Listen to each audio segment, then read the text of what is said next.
চাকরিসহ বিভিন্ন প্রতিযোগিতামূলক পরীক্ষার প্রস্তুতির জন্য সাধারণ বিজ্ঞান পরমাণুর গঠন ৩ নম্বর পর্বে আপনাদের স্বাগতম। এর আগের প্রথম ২ পর্বে আমরা পরমাণুর গঠন এবং পরমাণুর ইলেকট্রন, প্রোটন, নিউট্রনের অবস্থান সম্পর্কে আলোচনা করেছি। তো চলুন আজকের পর্বে আমরা পরমাণুর ইলেকট্রন বিন্যাস সম্পর্কে আলোচনা করি। তো পরমাণুর ইলেকট্রন বিন্যাস এর জন্য আমাদের প্রথমে পরমাণুর গঠন জানতে হবে। আচ্ছা, তো যখন আমরা পরমাণুর গঠন এর আগে আমরা ২ পর্বে দেখেছি, যেটা কেন্দ্রে থাকে নিউক্লিয়াস আর কক্ষপথে ইলেকট্রন পরিভ্রমণ করে। তো আজকে এই কক্ষপথগুলোতে ইলেকট্রন কিভাবে থাকে, কোন স্তরে, কক্ষপথগুলোকে আমরা একটা স্তর বলবো। এক এক পরমাণুর স্তর এক এক রকম, সেটি অবশ্যই পরমাণুর প্রোটন সংখ্যার উপর নির্ভর করে।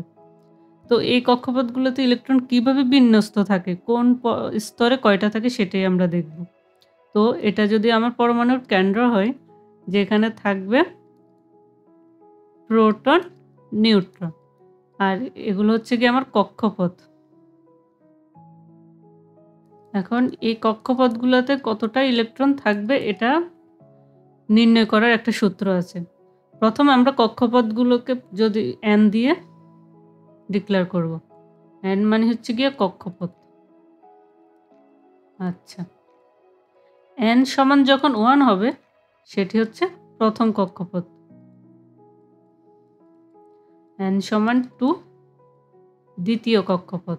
এরকম n সমান 3 হতে পারে, 4 হতে পারে।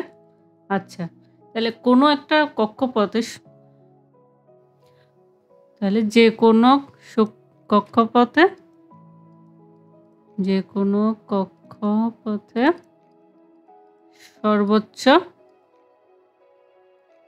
ইলেকট্রন সংখ্যা হচ্ছে গিয়ে সর্বোচ্চ ইলেকট্রন সংখ্যা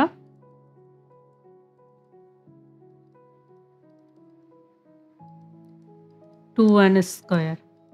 আচ্ছা, এখন যদি আমরা একটা পরমাণুর ছবি আঁকি, এটা হচ্ছে পরমাণুর কেন্দ্র, প্রথম কক্ষপথ, দ্বিতীয় কক্ষপথ, তৃতীয় কক্ষপথ, এরকম। হ্যাঁ, আচ্ছা, এটা প্রথম, দ্বিতীয়, তৃতীয়, তাহলে এটা হচ্ছে 1, 2, 3। ধরলাম এটা আমার একটা সোডিয়াম পরমাণু, যেটার পারমাণবিক সংখ্যা 11। আচ্ছা, তাহলে আমরা কি বলছি, যে কোনো কক্ষপথে সর্বোচ্চ ইলেকট্রন সংখ্যা হবে 2n²। আচ্ছা, এখন আমার প্রথম কক্ষপথের জন্য, প্রথমের জন্য n সমান 1, তাহলে 2n² সমান, জাস্ট আমরা n এর জায়গায় 1 বসাবো। 2 × 1² সমান 2। এখন যখন আমরা দ্বিতীয় কক্ষপথ, n সমান 2, একইভাবে 2n² × 2² সমান 8। যখন তৃতীয় কক্ষপথ, n সমান 3, তখন আমরা 2n² সমান 18। আবার চতুর্থ কক্ষপথে n সমান 4, 2n² সমান লিখতে পারি 32। আচ্ছা, তাহলে আমরা প্রথমে, এটা হচ্ছে প্রথম স্তরের জন্য সর্বোচ্চ ইলেকট্রন সংখ্যা কত পেলাম? 2। দ্বিতীয় স্তরের জন্য সর্বোচ্চ 8। এটা হচ্ছে সর্বোচ্চ। এখন প্রথম স্তরে আমার সর্বনিম্ন 1 হতে পারে, কিন্তু 2 এর বেশি হতে পারবে না। সেম দ্বিতীয় স্তরে সর্বোচ্চ 8 হবে, কিন্তু এর নিচে 1, 2, 3, 4, 5, 6, 7 যে কোনো সংখ্যা হতে পারে। একইভাবে এগুলো, এটা হচ্ছে সর্বোচ্চ। তাহলে এখন যদি আমরা এটার প্রথম স্তরে দেখি, প্রথম স্তরে আমার 2টা ইলেকট্রন থাকবে, তাহলে দ্বিতীয় স্তরে সর্বোচ্চ কয়টা থাকতে পারবে? 8টা। এখন যদি আমি দেখি যে প্রথম 2টা দিয়ে দিছি, এখান থেকে আমি যদি 2 বাদ দিই, আর থাকতেছে আমার কাছে 9টা। এখন দ্বিতীয় স্তরের জন্য তাহলে আমার কাছে 8টা আছে, তাহলে আর বাকি থাকে 1টা, সেটা আমি কই দিব? তৃতীয় স্তরে, 2, 8, 1। তাহলে আমরা যদি সোডিয়ামের ইলেকট্রন বিন্যাসটা দেখি, 2, 8, 1, এটাই হচ্ছে গিয়ে পরমাণুর যে কোনো কক্ষপথে ইলেকট্রন সংখ্যা বা বিন্যাস। তাহলে এখানে প্রথম কক্ষপথে থাকবে 2টা, দ্বিতীয় কক্ষপথে থাকবে 8টা, তৃতীয় কক্ষপথে থাকবে 1টা। এখন এটা শুধু আমার সোডিয়ামের জন্য। এখন যদি আমি কার্বন বা অন্য যে কোনো আরেকটা দেখাই, আচ্ছা, ধরলাম কার্বন, কার্বনের পারমাণবিক সংখ্যা কত? 6। তাহলে এটার প্রথম কক্ষপথে যদি আমি 2টা দিই, এটা হচ্ছে প্রথম, তাহলে দ্বিতীয় কক্ষপথে কয়টা থাকবে? যেহেতু আমার কাছে আছে 6টা, 2টা আমি দিয়ে দিছি, বাকি আছে আর 4টা। তাহলে আমি দ্বিতীয় কক্ষপথে শুধু 2টা দিতে পারতেছি। তাহলে এটার ইলেকট্রন বিন্যাস কত পাচ্ছি? 2 4।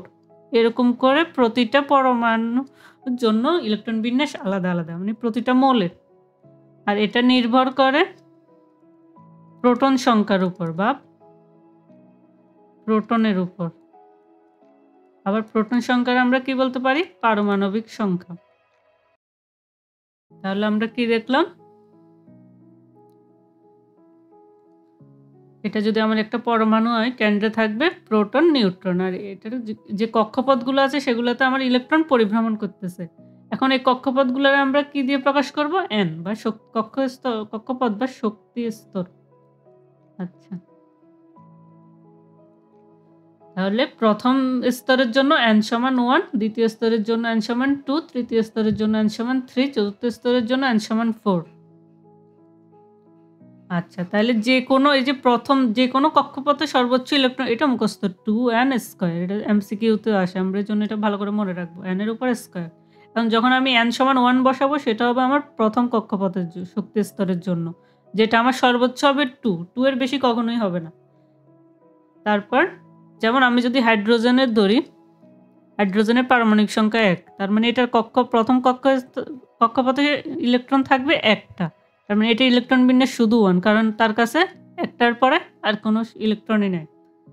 আচ্ছা, তাহলে দ্বিতীয় কক্ষপথে সর্বোচ্চ 8টা থাকবে, তারপর তৃতীয় কক্ষপথে 18টা, চতুর্থ কক্ষপথে 32টা, যেখানে আমরা সোডিয়ামেরটা দেখিয়েছি, এটা আমার সোডিয়ামের। আচ্ছা, Na মানে হচ্ছে কি সোডিয়াম, এটা একটা মূল।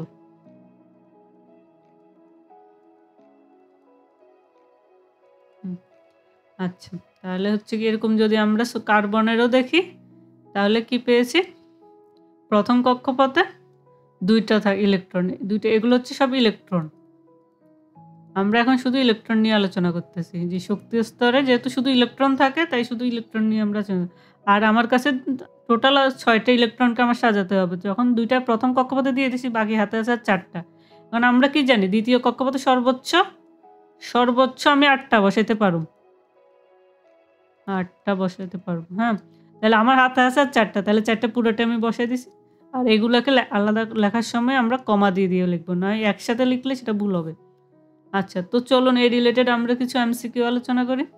প্রশ্ন বলা হচ্ছে, কোনো পরমাণুর চতুর্থ কক্ষপথে কক্ষে সর্বোচ্চ ইলেকট্রন সংখ্যা কত? এটা বের করার সূত্র হচ্ছে আমার 2n স্কয়ার, যেহেতু চতুর্থ বলছে তাহলে আমি n সমান 4, তাহলে 2n স্কয়ারে যখন আমি n সমান 4 বসাবো, 4 4 16, 16 দুগুণে 32, তাহলে আমার উত্তর 32টি।